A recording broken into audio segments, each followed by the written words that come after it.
Yo, yo, yo! Welcome to episode 3 of the Elite Wrestling Club podcast, where we explore individuals' dreams and the unwavering persistence to achieve them on and off the mat. Hi, I'm your host, Lance Runyon, and I am thrilled to have you join us for another inspiring episode. On this episode, we will be going behind the scenes on Cael Happel, who became Iowa's 28th four-time high school state champion and finished with a career record of 217 wins and 5 losses. In 4 state tournament appearances, he did not allow a single takedown in 15 of his 16 matches, and 15 of his 16 matches did not go the full allotted time, with 9 technical falls, 5 falls, and a major decision, and an injury default.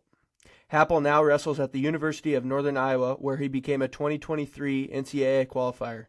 We will share personal stories and valuable insights. We're excited to bring you a fascinating conversation that will inspire and motivate you to chase your dreams and achieve greatness both on and off the mat. So without further ado, let's welcome Cael Happel and dive into the Elite Wrestling Club podcast world. I like that sweatshirt, man. Thanks. What Yep. you been doing today? Just at church.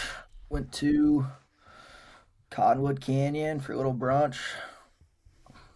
There you go. About it. What'd you get there? Burrito, a little dark roast. You like their coffee? Yeah, it was actually pretty good. I've only been there a couple times, but I like it. I liked it. So how'd you get started in the sport of wrestling? What age? What kind of drew you to it? It's kind of always been in my family. My dad wrestled in college. By the time I was kind of getting into it, my older brother Carter was already pretty big into it. So just kind of naturally, it's just how it works in my house, I guess. You just kind of you're always around it, so you want to do it, and that was kind of how I got started. If I had to guess the age, I mean, I don't really know. Probably since I could walk, really just trying. Rolling around with your brother in the living room, Yeah, there was probably. always. I mean, yeah, there's always. We were all homeschooled too, so like we're all home, so we're always kind of getting in fights at the house and stuff like that. So You remember your first tournament at all? So I heard it was kind of a non-competitive one. yeah, the first one I did was a non-competitive one. I don't know where it was. I feel like it was at Benton maybe, and all I remember is how pissed I was that they raised the other kid's hand because I was like, I swear I beat him. Like, what the hell? Because they raise both your hands in the non-competitive because like it's they want you to just kind of get wrestling, and it's not really about winning and losing at that level really. So I was pissed. I remember that. Another early memory actually, I wrestled Evan Yant one time. I remember that when I was just. I think that might have been like my first competitive tournament.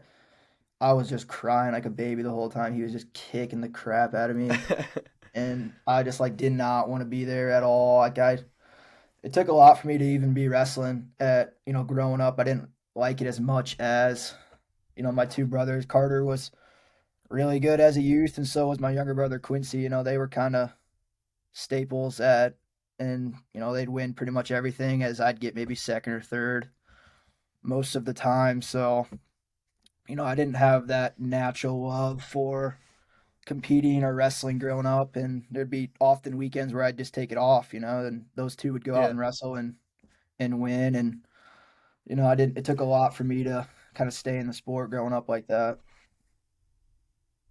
Um, was there a specific individual that stood out to you in your initial wrestling journey? Like when you first started? Is there somebody that was kind of Like always who I there? looked up to.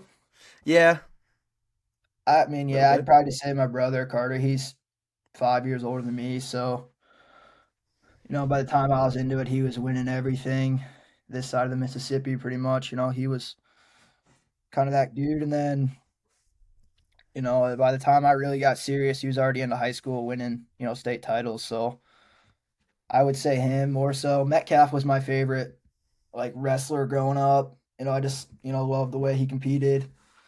And, I grew up 30 minutes north of Iowa City, and I had Yep. two relatives, wrestle at the University of Iowa. So I was a Hawk fan growing up till about midway through high school probably. So I always kind of looked up to that group. The guys that were there from 2008 to 2012, somewhere in there. Those guys, the Iowa guys.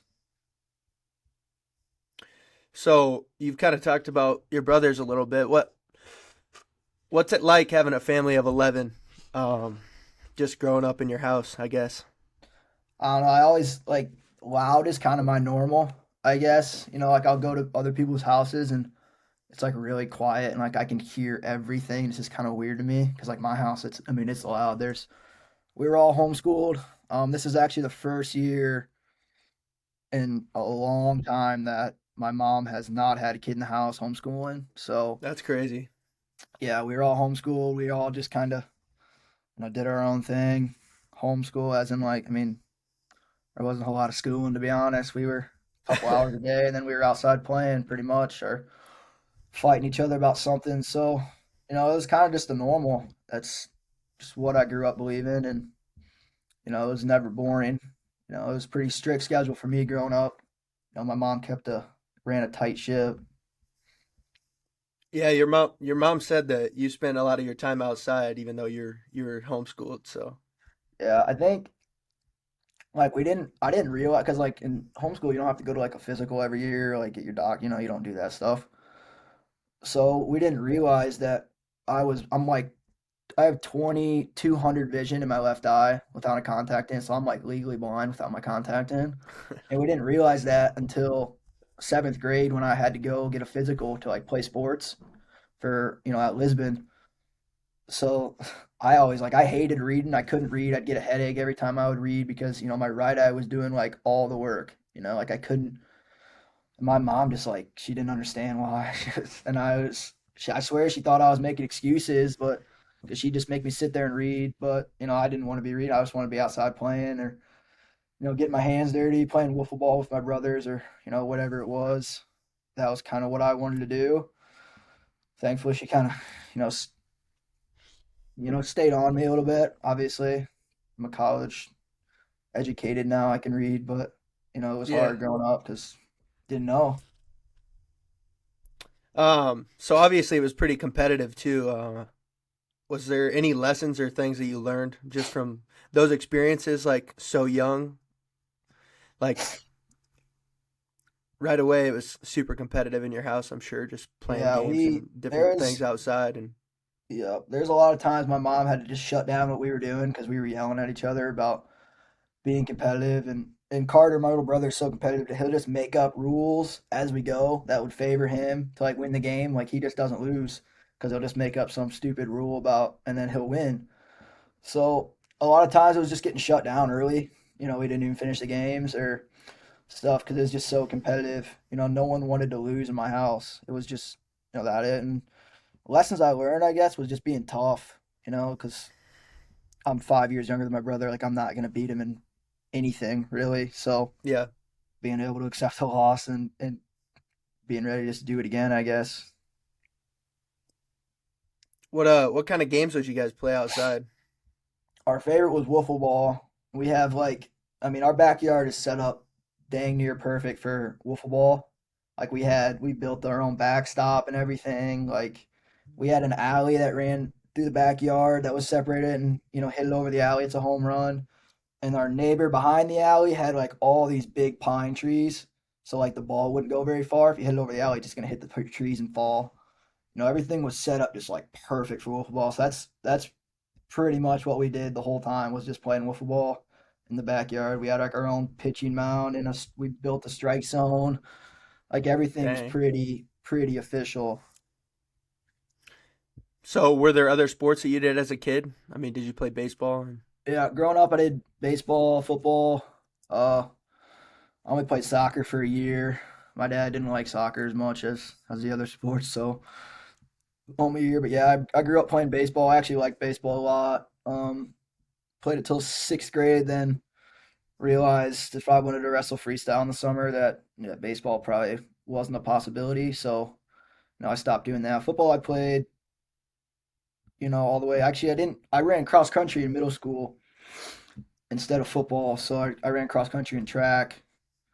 I was just, I'm too small. In middle school, I was 110 pounds, 5'2". Like, I What just, position you play in football? Running back? yeah, growing up, I was a running back. Like in high school, I played 2 years in high school, sophomore year and senior year. So I took a year off because, I didn't love football as much, but I went out senior year because everybody was out. All my friends wanted to go out one time. So I went out senior year, but like I played nose tackle on JV once sophomore year. That was kind of fun because I was just like little, so I just shoot through the gaps. I was faster than most JV centers. So that and yeah, I'm just too small. I didn't like football. I didn't like football as much because of the team aspect. Like at any given, I mean, there's 11 guys on offense, 11 guys on defense. So in any given time, there's 22 guys on the field that you have to count on, and that just wasn't for me because no matter how hard I could play, it usually wasn't enough. And I'm only Yeah. I was 5'6" in high school, 135, 40 pounds. So I mean, I wasn't physically gifted as much as some of the other kids at Lisbon. So football just wasn't my thing really. So would you say you fully committed to wrestling then after that sixth grade year once you quit baseball Yeah, and started doing more freestyle and stuff? yeah, I'd say seventh grade was when I really decided I wanted to be good. And I don't know, you remember you it was after that AAU state, our last match in seventh grade. I wrestled you actually for third at AAU state, and you just I mean I don't even know the score. It was bad though. And I remember like getting off in that summer after that year, like really starting to believe in me in my wrestling ability. That's kind of where it took off from there. Was the summer in between like seventh and eighth grade, because eighth grade I didn't lose a match all year, and that's when you realize that like, hey, I got to be in high school in a year. Like I have one Yeah. year and I'm in high school. Like I got to be ready to go. I got to be ready to compete against some of the best guys in the state. And the year I had in seventh grade was like for me, I was like, that's not going to cut it. Like that, I want to be a four-time state champ. Like that effort's not going to cut it. So that summer I really committed. Wrestling freestyle, and then in eighth grade, that's when it kind of really started taking off. So obviously you made a big jump that year. Was there like a club or, different practices you went to that really contributed to that growth?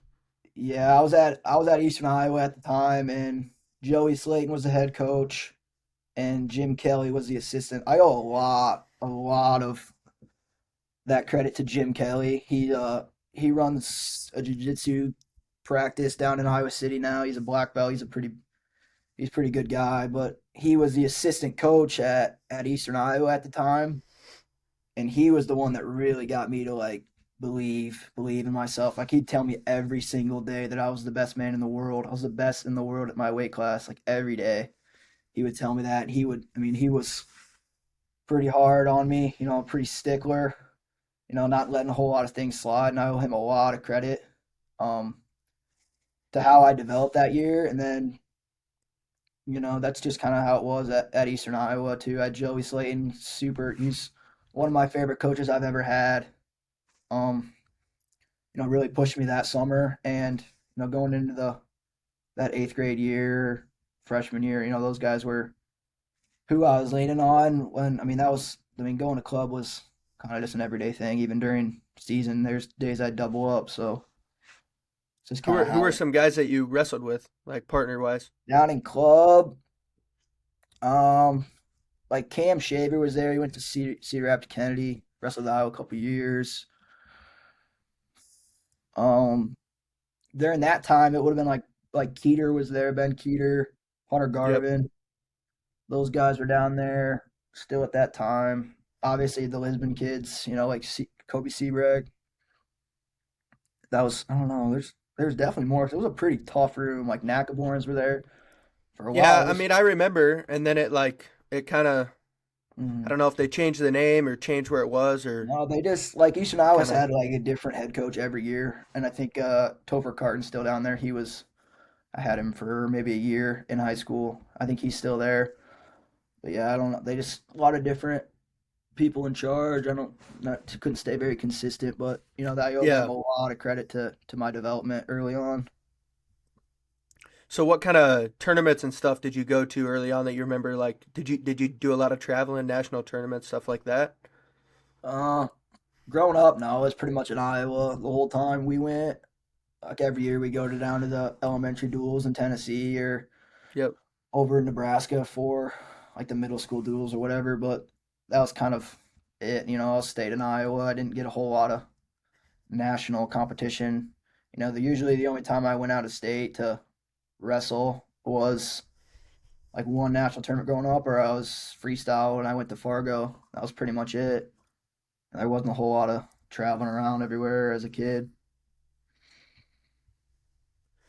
So now, I mean, once you got into high school, you want to kind of just walk through that development and the mindset shift that you had, and then it's like winning one and then winning two, and then it's like, holy cow, I can actually do this. Winning three and then being like, man, I got 1 year left to really Mhm. solidify this dream and goal that you said you had in what, seventh grade, being a four Yeah, so I timer. So watched my eighth grade year was the year Carter won his fourth. So like from there on that February, I was like, I'm gonna do that, but I'm gonna do it better than Carter. That was my goal. It was like, all right, you won it. You won everything growing up. You won. I was bawling tears on the front stair when I was 7 years old because Carter beat me in something. But I was like, okay, you're not beating me in this. Like, this is the one thing I got. I'm gonna have over you, and I'm gonna go take this. So that was kind of my mindset. Was like, yeah, Carter won four, good for him, awesome, but he's not gonna do it like I'm gonna do it. And that was kind of how that started. Um, like freshman year, my first ever match in high school was against Sam Lloyd. He was ranked number one at the weight at the yep. time. He just got second, you know. And I remember the night before, I was sitting in bed, and like my dad came and check on me and like see how I was, first night, first tournament, and we thought he was going 120, I think. And then he put on Twitter that he was like 112.2 or something like his weight the night before the duel. And like I just remember like looking at my dad and like, dude, he's making 13. Like I'm beating him tomorrow. Like this is how it's gonna start. And I majored him. I think it was like 13-1 the first match, and then like boom, like here I was. I'm like, this guy's ranked number one. I just majored him in my first match. Like I'm gonna run through this. Like I'm running through this freshman year. Um, then I took freshman year. I think I took three losses, maybe. Yeah, three losses, two to a I mean, free. were those who do you remember who they were? Where were they Yeah, at? I wrestled my first one. So we go to the Independence tournament every year. It's like the Yeah. first tournament of the year. That's a tough tournament. I lost to Drew Bennett. I think it was like 14-7. He just kicked the crap out of me. And then I lost to Sivion Silverado. He was a Yep. Christian Brothers Catholic kid down in Missouri. He came up and beat me. And then I lost to Colby Pritchard. We dueled you guys and when you were at Uh, Indianola. Battle of Battle. Waterloo, right? Yeah. Yeah, I was up like 5-2 in the third, and I did like a stand up, and he was so strong that he just like jumped on my back and cradled me and bent me and over and just pinned me. Like that was the first time. That's the first and only time I got pinned in high school. Um, so I was like 52-3 that year. Ran through the state tournament, and then that's actually my district. So my district, like almost every year, I wrestled the kid I wrestled in the state finals in my district because we had like Wapello and New London was at our district, and that year, so my district was me, Sam Wood, and Devin Meeker. So that was 1, 2, and 3 in the state at 113.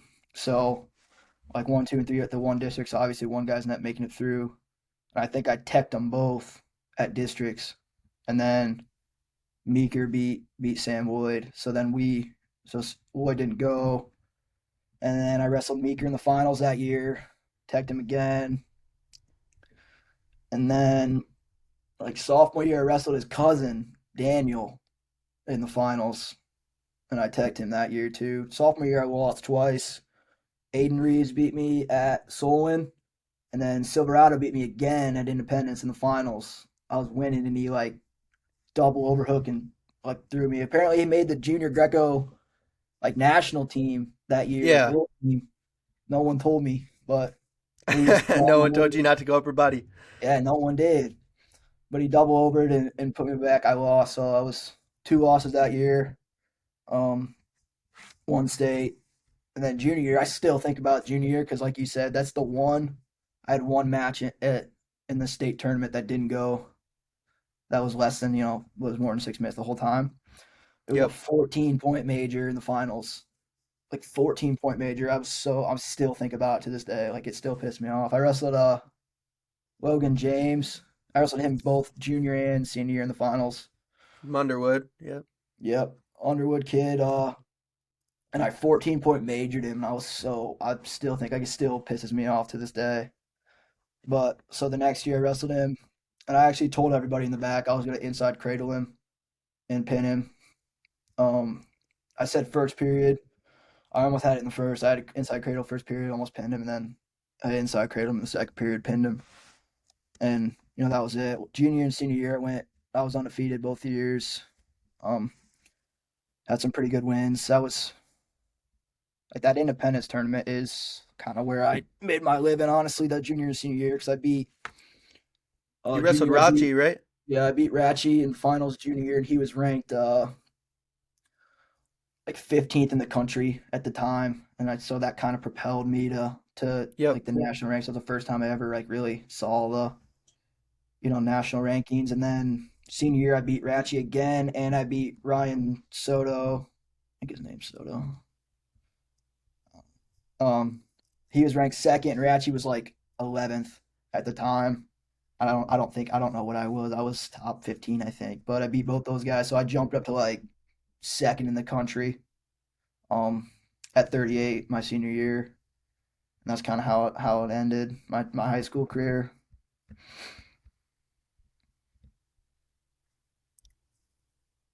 Can you still hear me? Yeah, All right. My headphones like cut out there for a second. Um, so I mean that's kind of like wrapping up your whole high school career. Uh, I mean, I guess now we can move on to college a little bit. If you want to talk about like when your recruiting started like mm-hmm. coming in, you started getting some calls and then why you ended up choosing UNI. Yeah. The first, I didn't get one call. I think it was July 1st or whatever. After my junior year, I didn't get one Yep. call the first day. I was like, oh, like not even one, like not even a D3 school. Like no one called me, and I was like, what the hell? Like, what's wrong with this? Like, actually, I think was it no, because I would have already committed by the time after junior year. I think it was sophomore year. I don't know. Yeah, I think it's like I don't know. Because I Maybe like committed to September, yep, I sophomore committed year or to something. UNI right after junior state, so it would have been before July that year because I wrestled Fargo that year, July.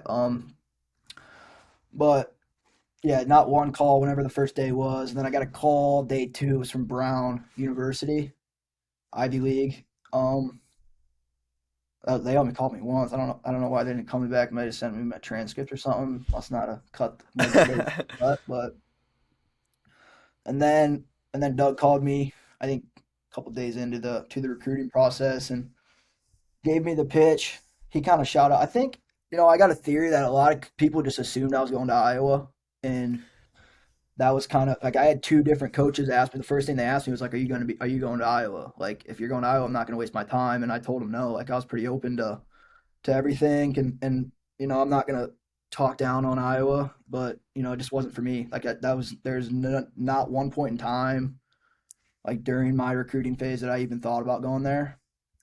It just it rubbed me the wrong way. Just wasn't where I wanted to be. Wasn't where I think I needed to be. So that was like the first thing Doug asked me was I was going to Iowa, and I was like, no, man, I'm open. And I didn't really know about UNI at the time. Like I knew it was in Cedar Falls. I knew they had the Unidome, and that was about it. Like that was about all I knew um, about UNI. So that was kind of a more of a learning process for me to learn about other schools. And then Iowa State was the other one. I only had pretty much two schools recruit me. Honestly, it was Iowa State and UNI. Um, and I liked them both. There was I had a couple home visits. And the first home visit I had, like Doug, Roper, B Rob, like Randy, like all four of them came down.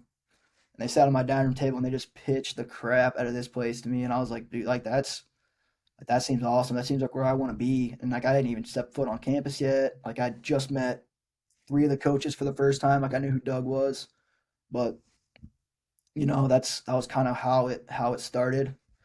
And then like I had another home visit. Metcalf came down, talked to me for a little bit. Same question though, like you going to Iowa? Because if you are, I'm not going to waste my time. Like let me know straight up.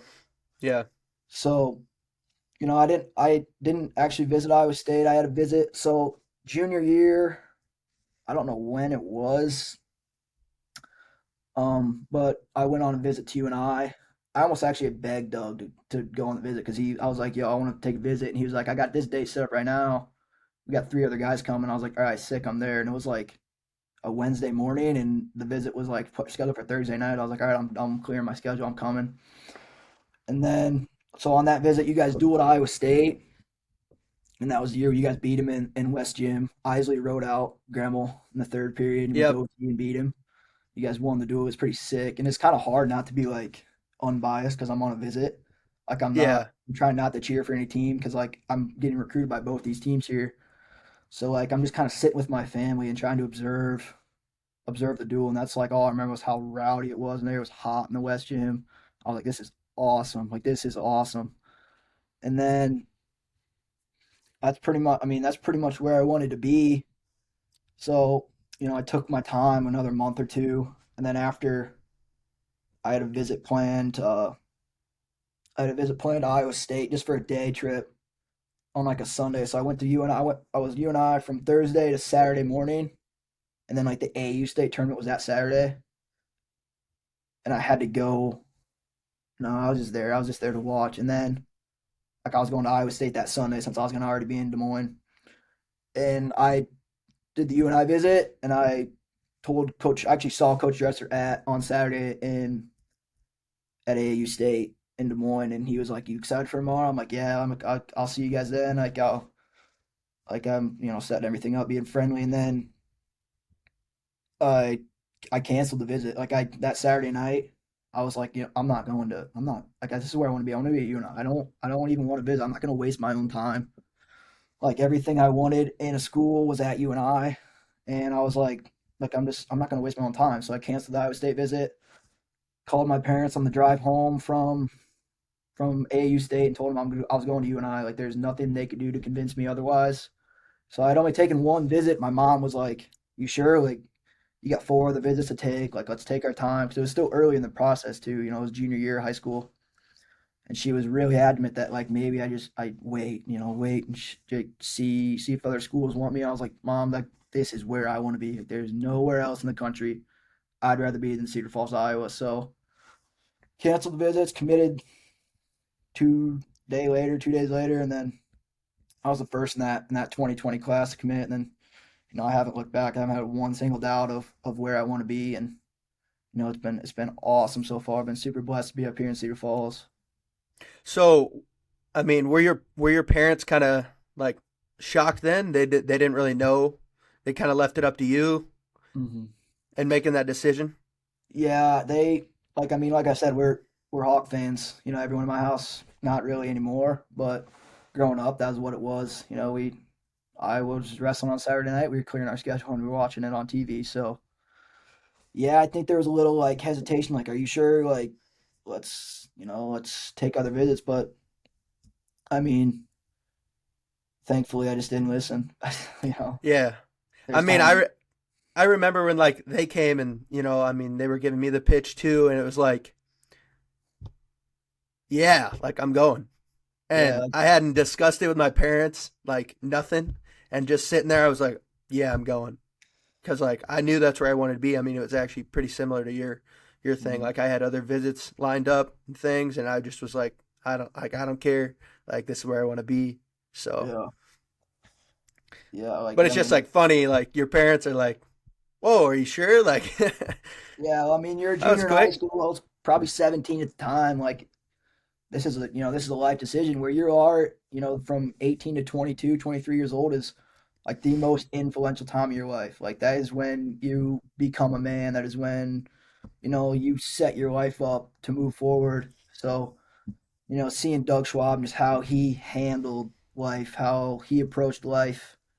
I was like, dude, like in a sense, this is my father figure. Like for the next 5 years, Doug Schwab is my father figure. Whoever I choose to be my head coach, like that's the closest thing I have to a father up here. Like talking to me, so having someone who like truly invest in who they are was important to me. Like someone who wasn't a fake, who's putting on an act in front of a camera, Yep. Yep. and being someone else that they aren't. That was important to me. So I can see through the acts most of the time. I'm a pretty good judge of character, but The you know, business.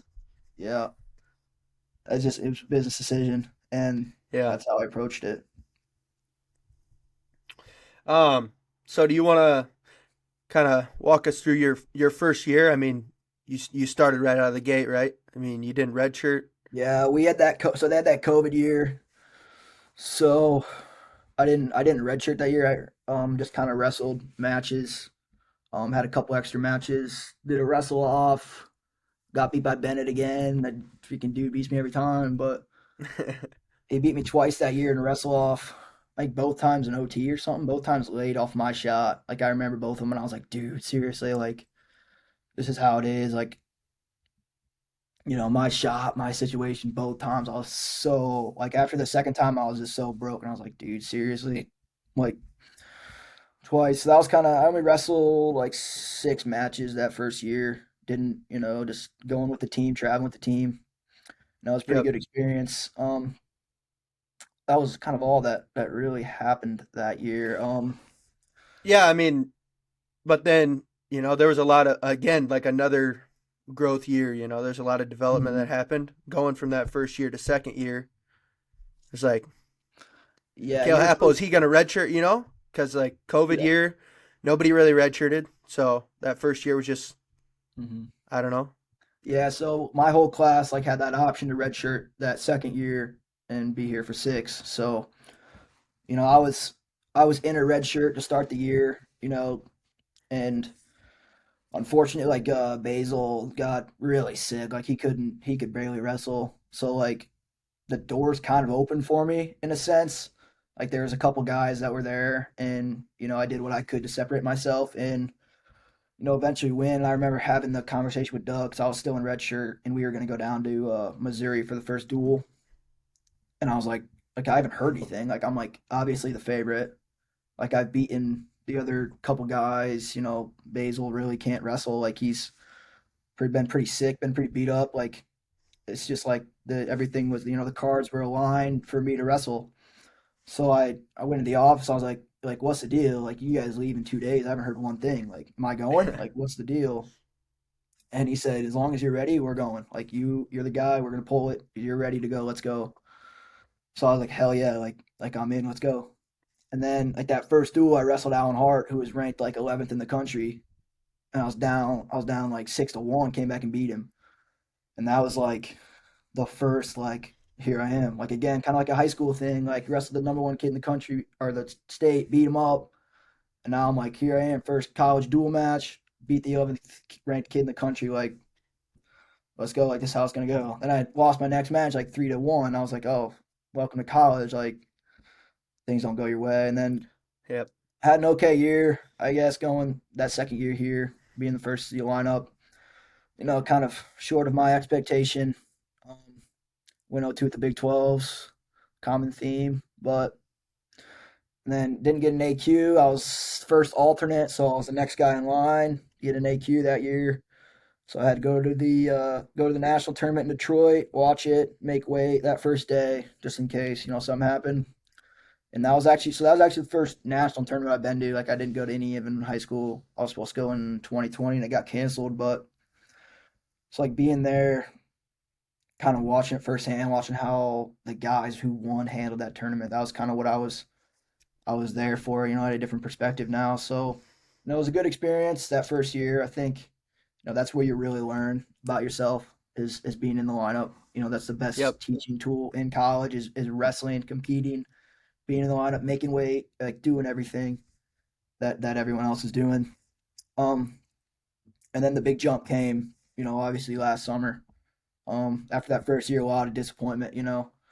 I remember, there's some matches that year that I dropped that I shouldn't have, and I was just like the Iowa State duel that year. Like I lost Ian Parker. I was up like 3 or 4 with like 50 Yeah, I seconds mean it left. was short time. Yeah. Yeah, like 50 seconds left in the third period. I'm beating Ian Parker, who's a stapled Iowa State starter. He's a good wrestler, and I'm beating him, and you know, freeze up, get cradled, get beat, and then we lose a duel by like 1 team point. And that stuff hurts. Like you don't just forget about that stuff. So using the losses I took that year as fuel to go in that summer and completely kind of dissect my wrestling. And I was like, okay, where am I scoring points? How am I scoring points? Where am I giving up points? All the trying to cross all the T's, making sure everything is in order to make a push for this year. And then, that's where kind of more belief comes from because, a lot of it in college is mental. A lot of it, Yeah, you have for to believe in sure. yourself. And I really didn't believe myself that first year. I didn't think I was good enough to be even in the lineup. I was like, the guy who probably should start over me is sick right now. Like he can't wrestle. So I'm like, all right, I'm here though. Like I'm gonna make the most of it and happen. But so that Yeah, which summer, is crazy, because you yeah, had this big win right away, and then you had close matches with Clay yeah, Carlson and a few other really good guys, mhm. like you said, Ian Parker. I mean, you're right there, and Yeah. then That's like kind of where like disappointment. Like, dude, I beat the 11th ranked kid in the country in my first match. Like, there's a lot of high expectations now, and then I just didn't quite meet up to them. And I took a lot from that year of like, you know, who cares? Like I might not meet everybody's expectations, but some expectations, like I blew out of the water already in a year. Like, who cares what other people think or how they think my career should go? A lot of people in the state of Iowa wanted me to be in black and gold wrestling on Carver Hawkeye at night. Like that's how it was, and I gave him the bird and a say. Came here, now I'm wearing purple, and I love my life. Way better than I would have if I was south of Lisbon, but so that's kind of where I took a lot from is like, who cares? Like, just go out and wrestle, have fun, be you. And, that's where a lot of growth came from, kind of changing that mindset up. yeah, and that adversity kind of struck you there, especially Mhm. not getting that bid, being so close. I mean, like what Real Woods, right? He was like super like a minute Yeah, I away was, from being pulled out, and then it was like, dang, you know, yeah, a I was minute like, away, a minute away, and you were ready. yeah, that's kind of, I was, that was the first time I was like, dang, I'm not getting in this tournament. Like, this guy, they can't find this guy. Like, I'm just drawn in. I'm wrestling. And then, yeah, he made it. And then drink a lot of Coca-Cola, eat a lot of bagels. That was kind of how Detroit went for me. Yeah, I Um, mean, you want to talk about how that kind of impacted your growth coming into your second year, and then just talking about your second year here. Yeah, so you said like the adversity of being so close, but like still so far. The margin of error is really small in college. But I took a lot away from like some of the bigger wins I had. Beating guys that are like stapled starters. For their programs, guys who are really good. So it's kind of a positive and a negative. Like, yeah, you're really good, but you are not quite that good. Like, you're not quite there. So really, just kind of dissecting who I was that summer. Kind of took a more of a different approach. Usually I'm kind of hard headed. Go in there and just bang like every practice. Just beat a guy up. But that summer it was more like spar. I didn't wrestle. I wrestled live a couple times with Doug, just because he made me and I hated it. But other than that, like I wasn't really going in there and banging with dudes. I was in there just kind of going slow, like a spar, rolling around. Um, Getting in wrestling positions, getting reps in different positions that I'm not used to. We talk about like in high school, like I didn't like on top. I didn't wrestle top in high school. Like just cut them loose, take them down again, cut them loose, take them down again. So Yep. top's a new thing. Like people being on my legs was a new thing. Like in high school, like guys they weren't touching my legs. Like that was just how it was.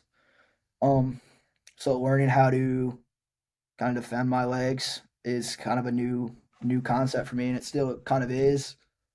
Um, so understanding that there's areas I just don't have a whole lot of reps in, and I need to get down and do the reps in them to get better. That was kind of the key last summer of being, and then heading into this year, that was where I want to be. And again, this year I had like a good start. I beat Clay Carlson, Daktronics, like the first thing, and the Big 12 Wrestler of the Week, the first week of the season.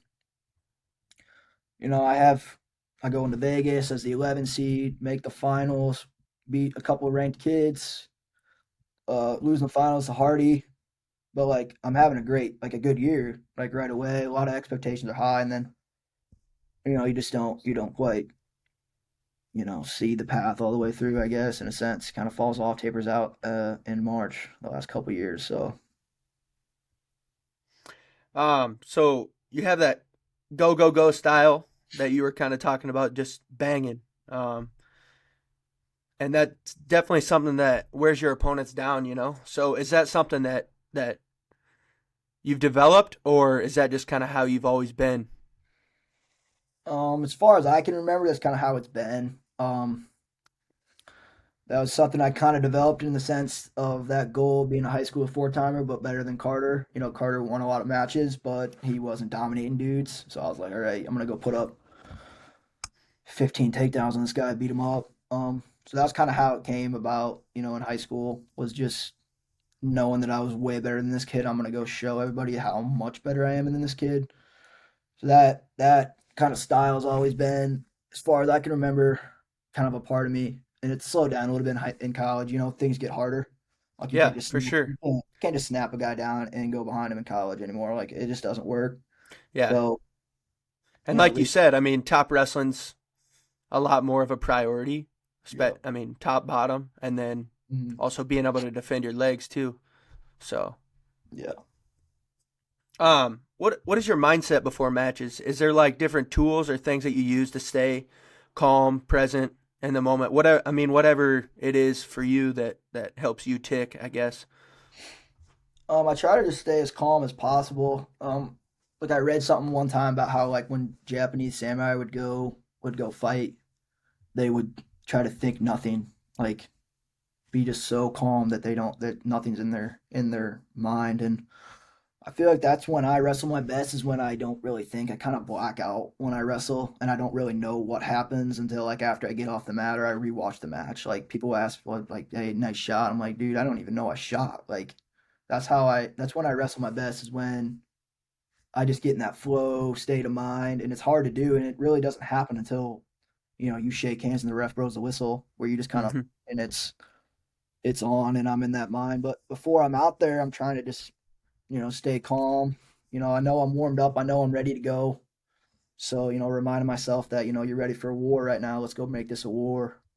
And that's kind of what I think going out there. Because I don't, if I'm in a war with someone for 7 minutes, I'm pretty confident that I'm going to get my hand raised, no matter who it is.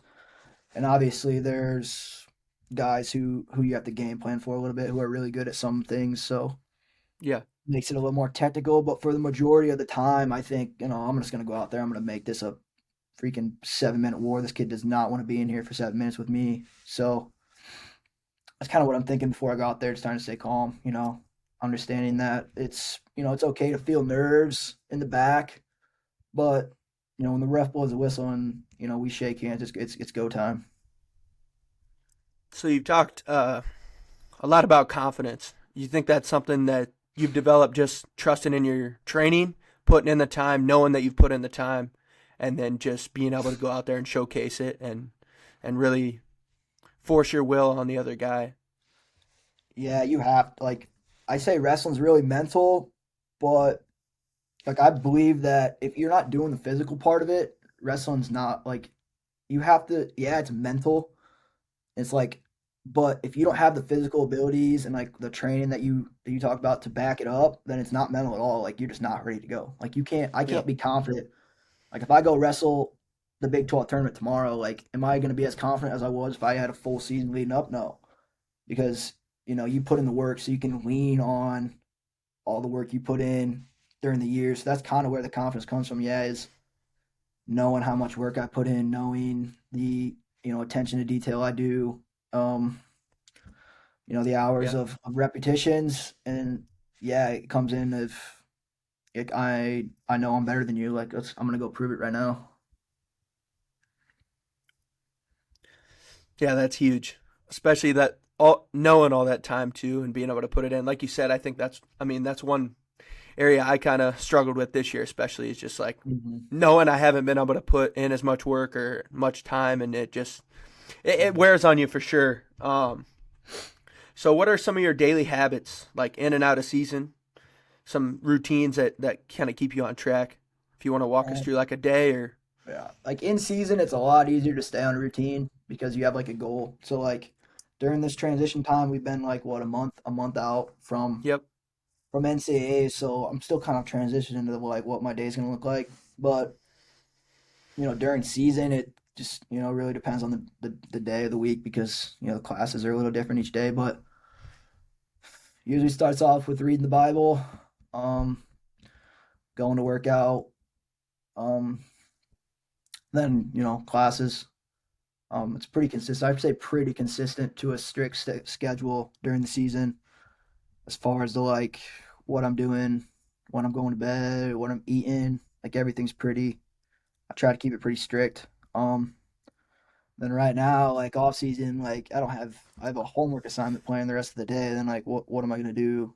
Like no, you just figure it out. But yep, off season's a little different. But I think it's good. I think it's good not to be on such a routine all the time. Like this is the first time in since what October that I've yep. been able to just kind of kick my feet up and not really have a whole lot of care. So I think that's important. Resetting everything. The mindset to lock back in and when it's time.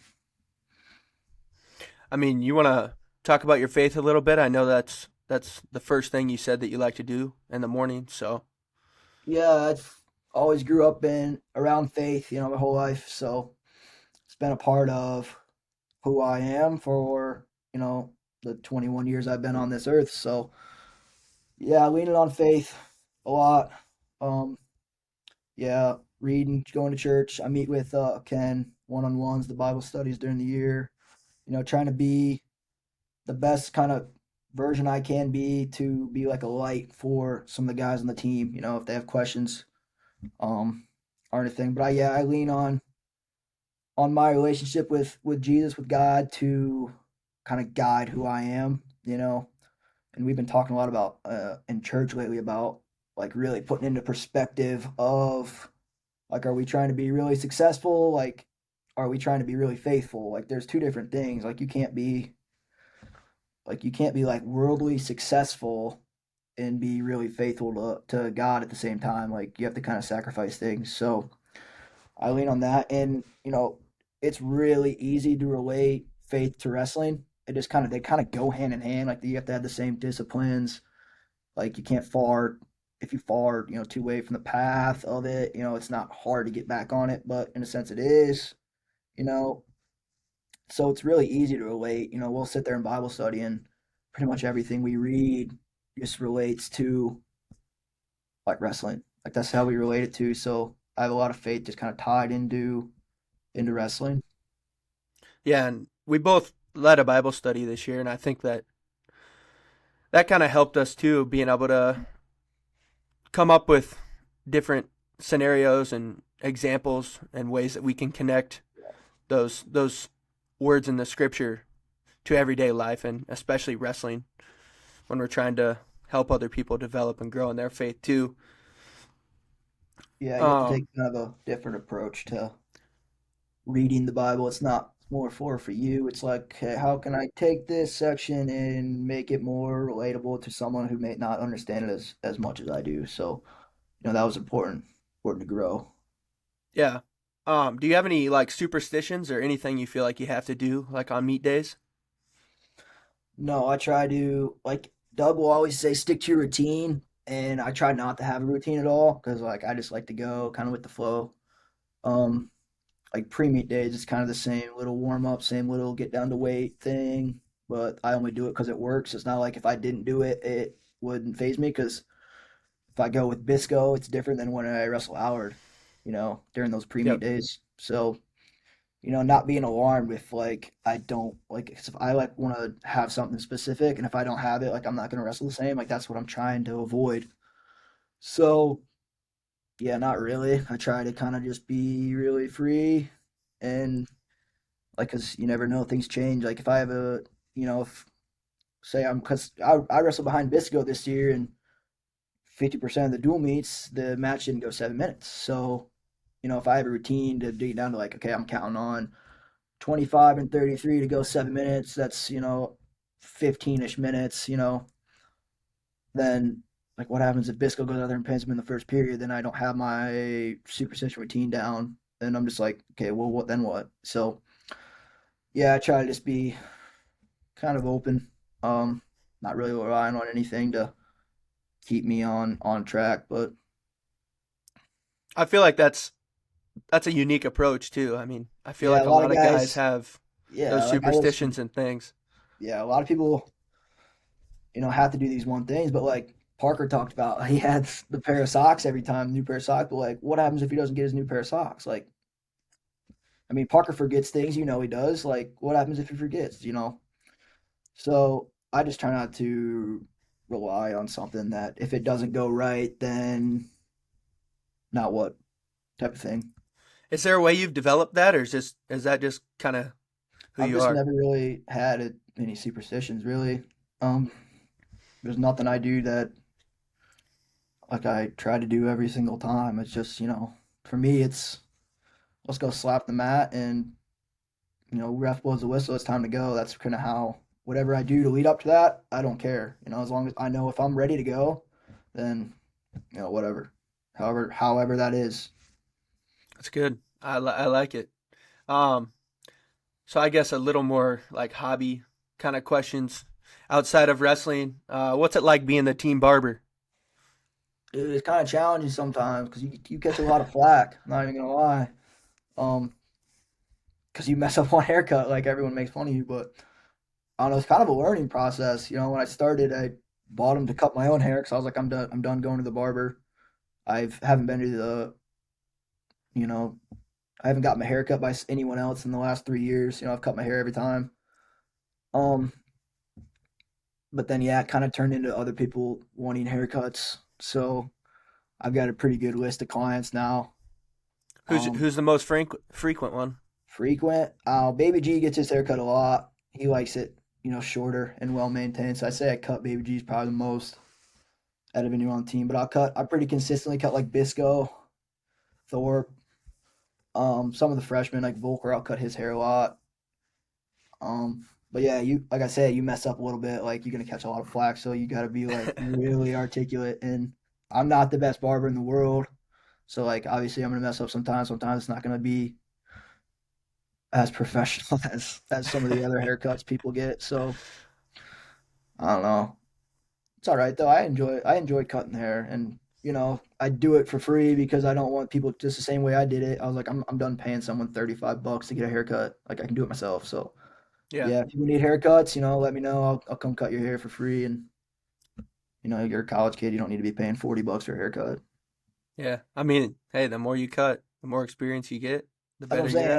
I feel like I get better about every haircut I give, and I'm getting to the point where I can almost get really good. Like I've been pretty consistent so far. The first couple haircuts were bad, but um, they're getting there. So I know you're a huge disc golf fan too. What's your favorite disc, and what's your favorite course around the Cedar Valley area? My favorite disc is probably my Firebird. It's like a 9 speed, so it's a fairway driver. But it's only got a three. So like the numbers on the disc. So like the first one is the speed, like how fast it's supposed to go. Like the second one is the glide, so like how high it's supposed to fly. So this one's a 3 glide, so it doesn't go very high. It's kind of nice, so you can kind of control it.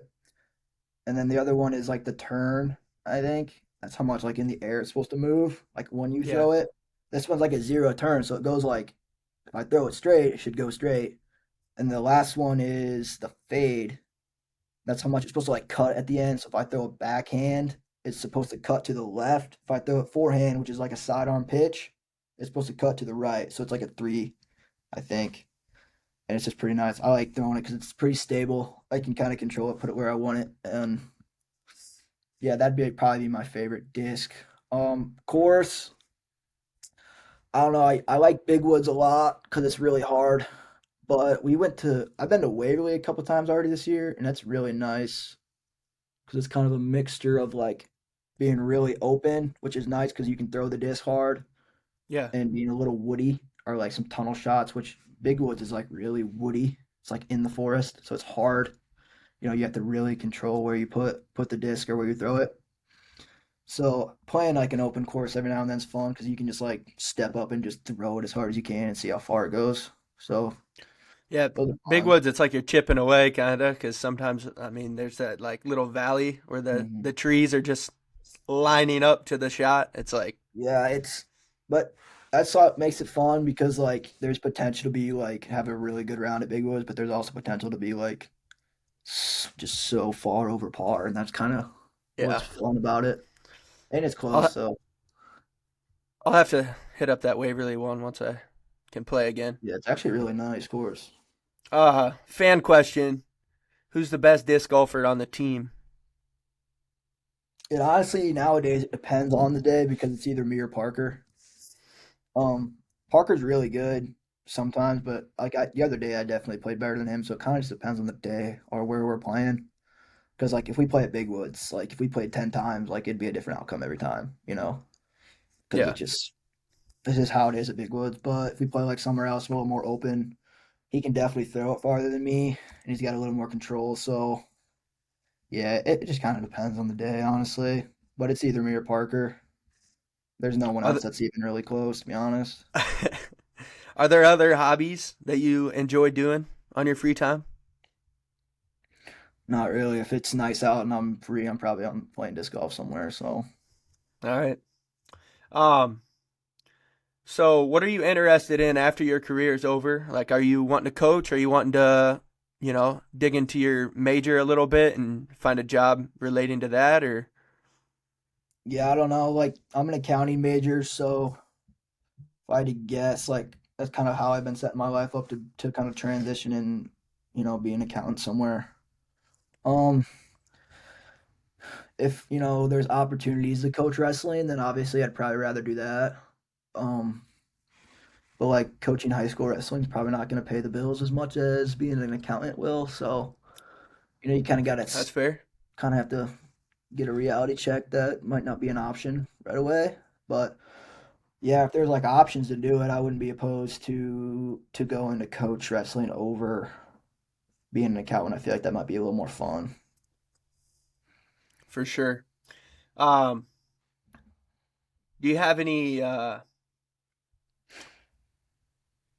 I guess I'm going to do some rapid fire questions and then I'll ask you one more and we'll be done. Yeah. Um, so what's your favorite place to eat in Cedar Falls? Pablo's, What's your favorite sports team? Professional. Cleveland Browns, What's your favorite movie? Braveheart, Favorite athlete? Nick Chubb. And then what's your favorite home cooked meal? Probably when my mom makes tater tot casserole. She makes like That's homemade bread fire. too, so Tater they go tot well casserole's together. fire. And then Star Wars or Marvel? Dude, Star Wars not even close. Look at this. That's the Force Awakens. Star Wars poster. Not even close. And then what's one piece of advice you would give to young wrestlers? I always just say keep having fun. Like I don't think it's about winning and losing. Even I mean now, like people get beat. That's how it happens. But I think a lot of people like when they're youths like really put a lot of pressure on winning and losing. And it's not about that. It's like having fun. It's about falling in love with the sport. No, like growing up, I didn't win a whole lot. Honestly, until eighth grade. So it's just not attaching yourself to an outcome. I guess. That's good. Word. Word. All right. Thanks, man. Appreciate it. Thank you.